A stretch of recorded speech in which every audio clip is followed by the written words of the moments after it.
هل الانجليش عائق فعلا؟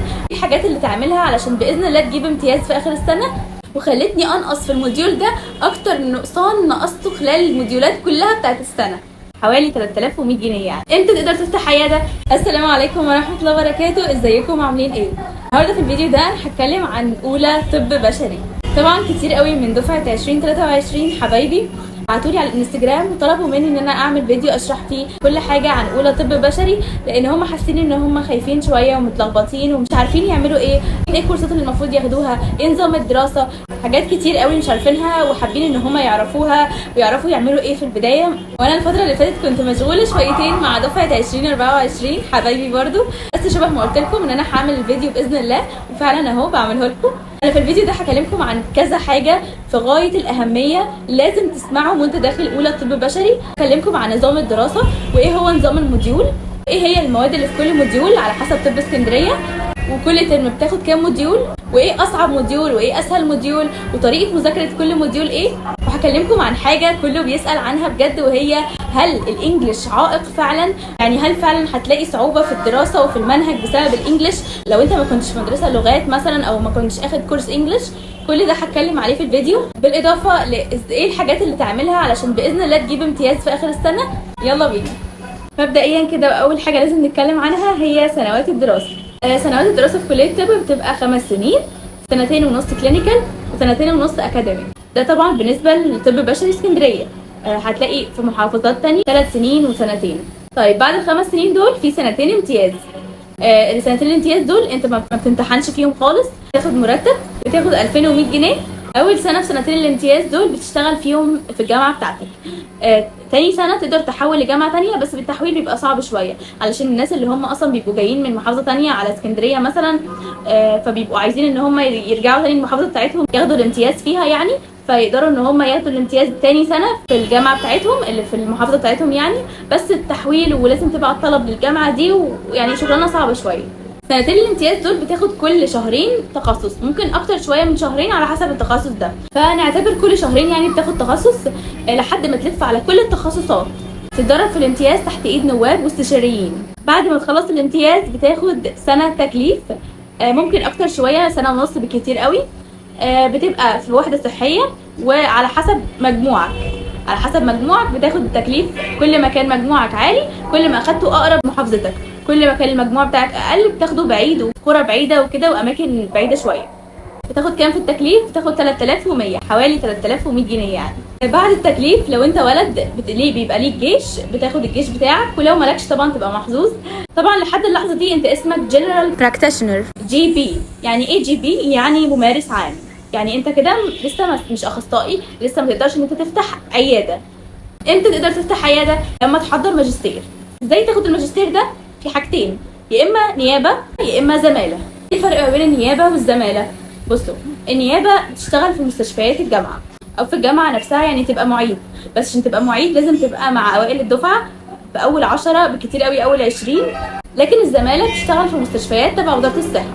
هل انت اللي بتحدد؟ يعني انت اللي بتختار نيابه ولا زماله؟ الاجابه لا. اول 300 على الدفعه دول بياخدوا نيابه والباقي بياخدوا الزماله. بياخدوا بقى التخصصات على حسب ايه؟ على حسب مجموعك التراكمي على مدار ال5 سنين كلهم. بيتجمع المجموع ده وبيتشاف انت اخر يعني جايب كام من المجموع الكلي بتاع ال5 سنين، وعلى حسب كده بتاخد التخصص بتاعك اللي هتشتغل بيه في المستشفيات سواء في النيابه او في الزماله. اغلب التخصصات الزماله بتاعتها بتبقى 5 سنين، ما عدا مخ واعصاب ده اعلى حاجه بيبقى 7 سنين، وطب الاسره اقل حاجه بيبقى 3 سنين. بعد ما تخلص بقى الزماله دي او النيابه بتبقى كده خلاص اخصائي، تقدر تفتح عياده عادي جدا. بس ده مش معناه ان انت خلصت خلاص دراسه وخلصت مذاكره، لا، انت لازم تفضل طول حياتك تذاكر وتطلع على الحاجات الجديده اللي بتنزل علشان تبقى شاطر، والا عمرك ما هتتقدم وهتبقى شاطر. الطبيب لازم يطور من نفسه دايما، لازم يتعلم دايما ويبقى عنده رغبه في ان هو يعرف كل جديد. فعلشان كده لازم تبقى عامل حسابك ان انت هتفضل طول عمرك تدرس وتبحث وكده، علشان هي دي مهنتك، هي دي مهنة الطب. دلوقتي بقى هبدأ اكلمكم بوجه التحديد عن سنة اولى طب. سنة اولى طب عبارة عن ايه بالظبط؟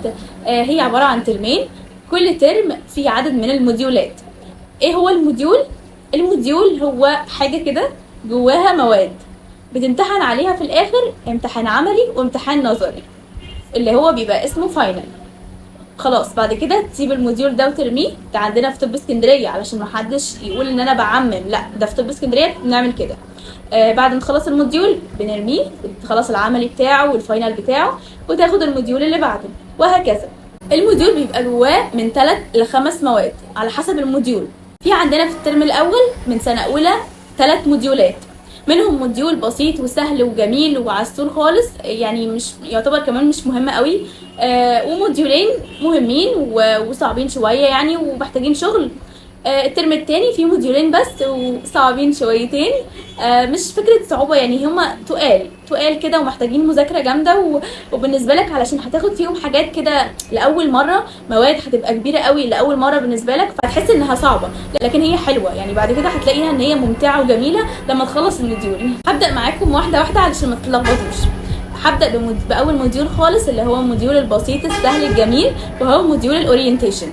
الاورينتيشن موديول صغنن وجميل، ما فيهوش الا ماده واحده، وفي ماده ثانيه خارج المجموع اصلا هي الانجليش، هي خارج المجموع، امتحانها بيبقى تافه جدا وكله بينجح فيه وما فيهوش اي مشكله، ما حدش ذاكر له اصلا قبليه. لكن الماده الثانيه هي الترمينولوجي. يعني ايه ترمينولوجي؟ يعني مصطلحات طبيه، هتاخد فيه مصطلحات طبيه كتير علشان تعرف الكلمات معناها ايه باللاتيني. المصطلحات الطبيه بتبقى مش انجليش، بتبقى لاتيني، فانت هتعرف كلمات كتير كده من حاجات متفرقه باللاتيني، والمفروض تبقى عارفها انت اصلا بالانجلش. هتلاقوا الموديول ده يعني ملوش لازمه، هو مجرد ان انت عايز تحفظ الكلمات اللي موجوده دي، اللي هي عباره عن كلمات انجلش وكلمات لاتيني. لو انت في مدرسه لغات هتبقى عارف اصلا الانجلش ده، لو مدرسه عربي عادي كنت شبهي هتبقى عارف هتبقى محتاج تحفظ الانجلش ومحتاج تحفظ كمان اللاتيني.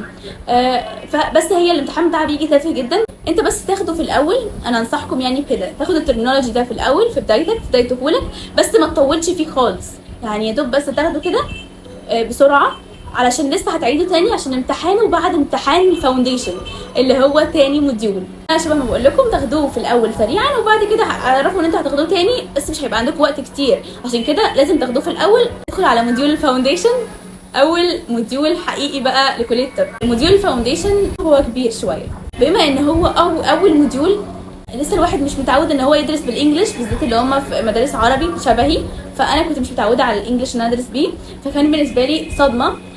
المواد كبيره وكتيره على شخص لسه بادئ السنه، لسه مخلص ثانويه عامه والثانويه العامه جايه عليه وكان تعب منها وحاسس ان هو مش طايق المذاكره، فمحتاج ان هو يذاكر تاني كل ده، وحاجات برضو مش سهله قوي، لا حاجات فيها صعوبه، فعلشان كده بيبقى من ارخم الموديولات لو ما كانش ارخمهم اصلا في السنه كلها.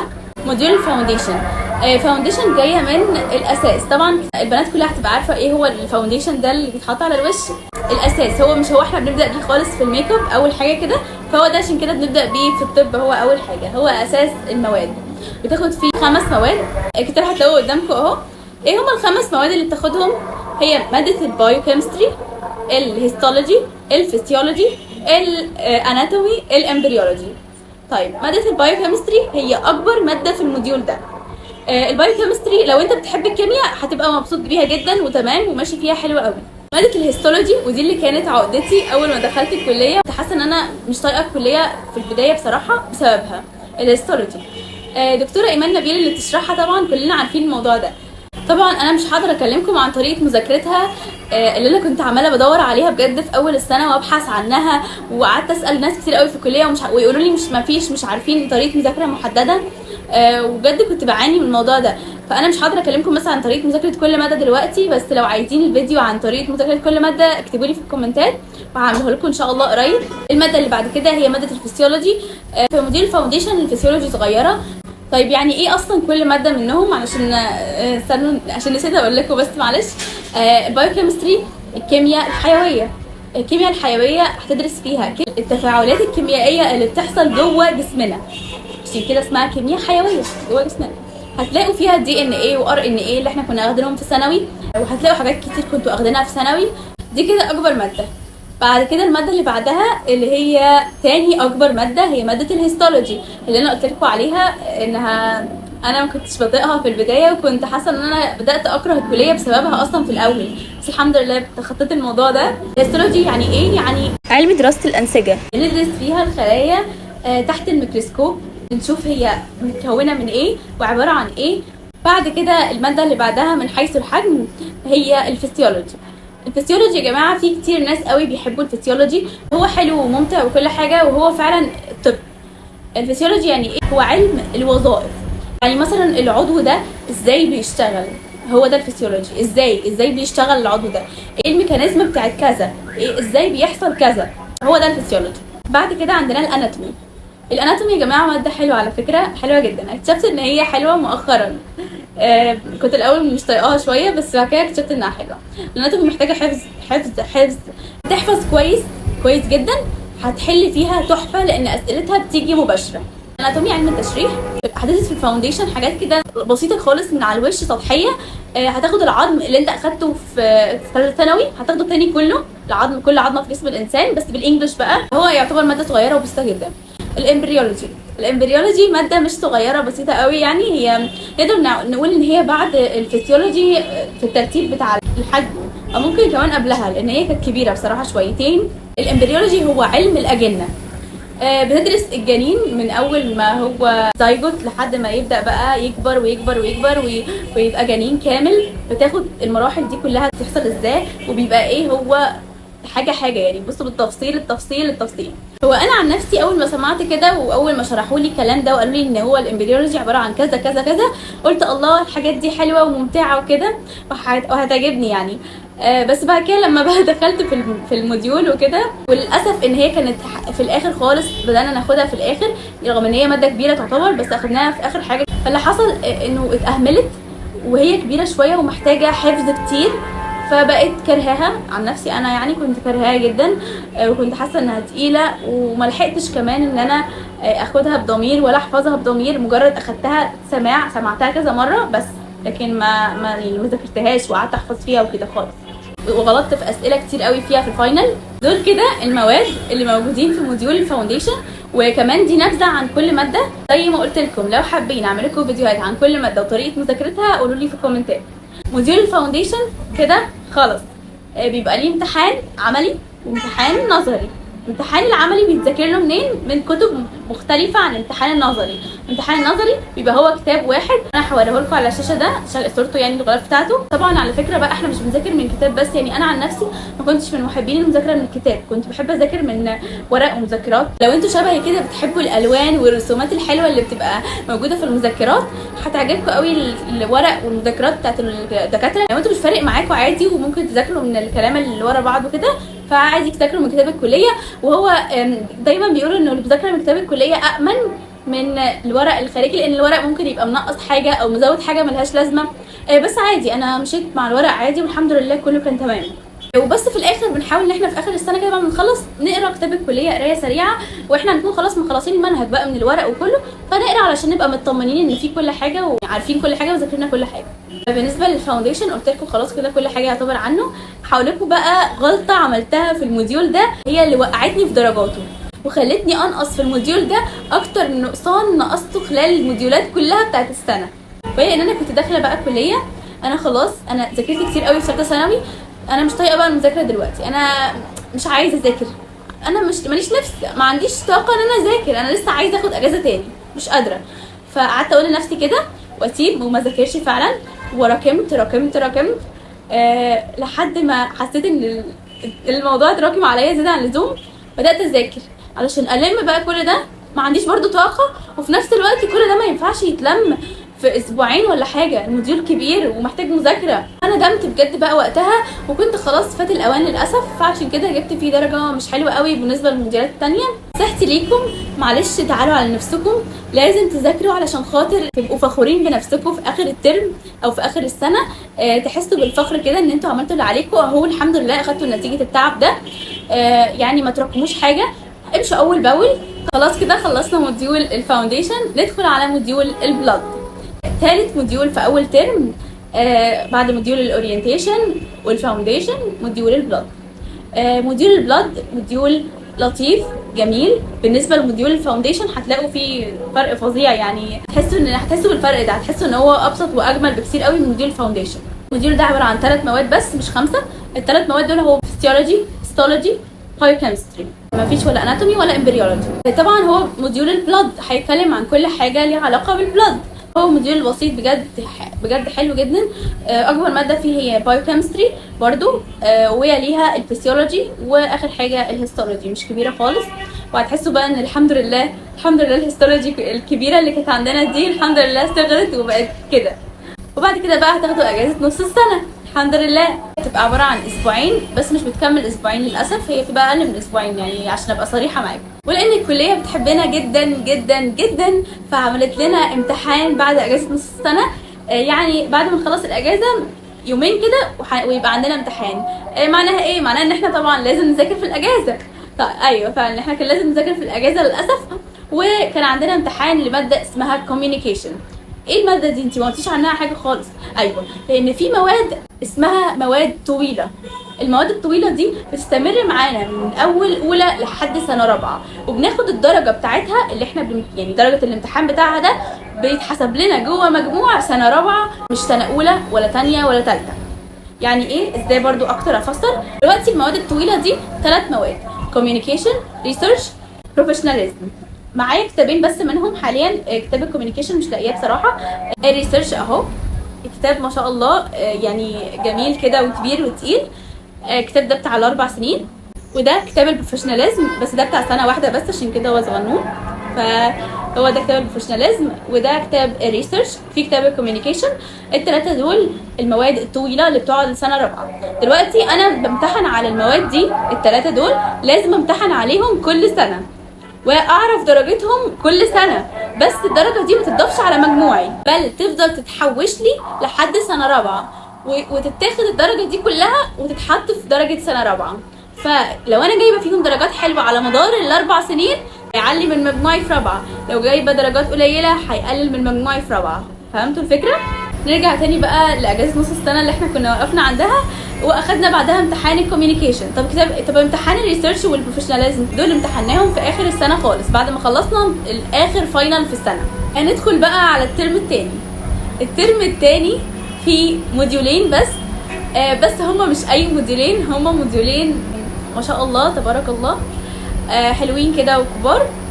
كل موديول فيهم في ماده كبيره جدا وتقيله محتاجه مذاكره. على فكره رغم ان هما موديولين كده كبار وتقال، بس هما اكتر موديولين انا جبت فيهم درجات عاليه بالنسبه للترم الاول. لان يا جماعه اي حاجه حرفيا في البدايه بتبقى صعبه. عشان كده بالنسبه لي كنت درجات الترم الاول مش حلوه قوي بالنسبه للترم الثاني، رغم ان هو كان اسهل بكتير قوي من الترم الثاني. عشان كده انا بقول لكم الاخطاء اللي انا عملتها علشان تتجنبوها في بدايه السنه وتبداوا صح. نرجع للترم الثاني. احنا كنا وصلنا للترم الثاني، الموديولين الكبار اللي عندنا في الترم الثاني واللي هم تقال شويتين. اول موديول فيهم اسمه الماسكلوسكيلتون. بتدرس فيه ايه الموديول ده؟ بتدرس فيه كل عضله من عضلات الجسم، وكل نيرف بيغذي العضله دي، وكل ارتري او فين يعني شريان او وريد داخل العضله طالع منها، والنيرفس والارتريز اللي موجودين في الابر لمب الجزء العلوي كله، والنيرفس والارتريز اللي موجودين في اللور لمب الجزء السفلي كله. تدرس كل حاجه فيهم حرفيا، تفاصيل التفاصيل التفاصيل التفاصيل هتدرسها. الموديول ده على فكره ممتع لو انت حبيته. وعلى فكره يا جماعه علشان محدش يفكر انه انتوا سمعتوا طبعا دلوقتي قلت لكم كل العضلات وكل النيرفز والارتريز وكل ده، وهتبقوا مثلا تقولوا ايه ده بجد ده كتير قوي وهيبقى صعب قوي. بس على فكره ده اعلى موديول انا جبت فيه درجه في السنه دي كلها. انتوا متخيلين؟ انا برضو ما كنتش متخيله كده لما سمعت ان الموديول فيه كل ده وبندرس فيه كده، فكنت قلت لا ده هيبقى صعب قوي بقى ومحتاج حفظ جامد قوي. بس هو فعلا محتاج حفظ، بس الحفظ بيبقى بالتكرار. تكرر مرة واثنين وثلاثة هتلاقي نفسك ممتاز وحافظ كله وهتحبه جدا بجد، هتحبه بجد يعني. وممكن انا ابقى اعمل لكم فيديو عن كل موديول كده لوحده، واقول لكم كمان ايه الكتب اللي بتذاكروا منها في كل موديول، وايه اكتر حاجه مصدر كنت بحب اذاكر منه في كل موديول. الموديول ده فيه 3 مواد شبه ما قلت لكم. اكبر ماده فيه هي ماده الاناتومي، اكيد يعني هتبقى الاناتومي. تاني اكبر ماده هي الفسيولوجي، بس لا مش اكبر، هي صغنونه خالص على فكره بالنسبه للاناتومي، هي صغيره خالص خالص. اخر ماده هي الهيستولوجي، ودي برضو يعتبر صغيره ما تقلقوش خالص منها. بس كده ننتقل على الموديول اللي بعده. الموديول اللي بعده هو موديول الكارديو فاسكولار سيستم. CVS اللي احنا بنقول عليه كارديو اختصارا للكلمه. موديول الكارديو هندرس فيه ايه؟ الكارديو اصلا دي معناها قلب، فهندرس فيه القلب، كل حاجه ليها علاقه بالقلب بتاعنا. وكمان الموديول ده عباره عن نصين، نص هندرس فيه القلب وده النص الاكبر يعتبر شويه، ونص هندرس فيه الريسبيراتوري سيستم اللي هو الجهاز التنفسي، الرئه، كل حاجه برضو ليها علاقه بيها. هندرس فيه ايه؟ 5 مواد. ايه هما ال5 مواد دول؟ هما فيسيولوجي من الاكبر للاصغر طبعا. فيسيولوجي اكبر واحده، بعد كده اناتومي، بعد كده بايوكيمستري، بعد كده هيستولوجي، بعد كده امبريولوجي. اصغر حاجه الامبريولوجي، هتلاقوها كام محاضره كده صغيرين، 4 ولا 5. الاكبر حاجه طبعا الفسيولوجي، لان الكارديو القلب ندرس فيه ازاي بيشتغل، ازاي بينقل الدم للجسم، ازاي بيستقبل الدم من الجسم، ازاي دي يعني فسيولوجي. الموديول ده يعتبر اصعب موديول من حيث المنهج بتاعه اصعب منهج واتقل منهج، لكن ارخم موديول بقى يعني رخامه كده وغلس هو الفاونديشن. انا من وجهه نظري هما دول كده، الاثنين دول يعتبروا اسوأ حاجتين في السنه.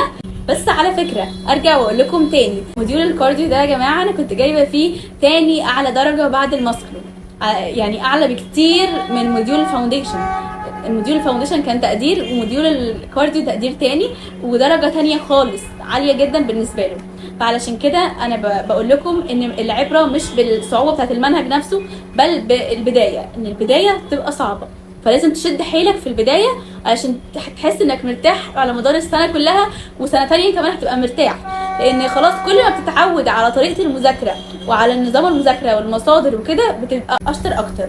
طبعا طول ما انت بتلتزم وبتذاكر وما بتراكمش حاجه عليك. نصيحه بقى مهمه جدا، ما تستمعوش لاي حد في الكليه بيقول لكم ان هو مش بيذاكر وان مراكم عليه المنهج كله من اوله، الموديول كله اتراكم عليه وما ذاكرش فيه ولا كلمه. الفسيولوجي مثلا يبقى اكبر ماده ويقول لكم انا ما فتحتش اصلا الفسيولوجي، انا ما فتحتش اصلا الاناتومي.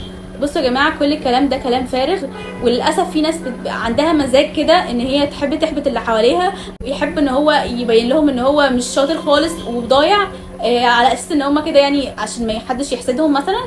بس تسمعوش ليهم، ده اولا. ثانيا اوعوا تبقوا شبههم وتقعدوا تشتكوا كتير، واللي بيسموه صياح، ما تقعدوا تعملوا صياح كتير، لان بجد دي حاجه مستفزه ومش حلوه خالص.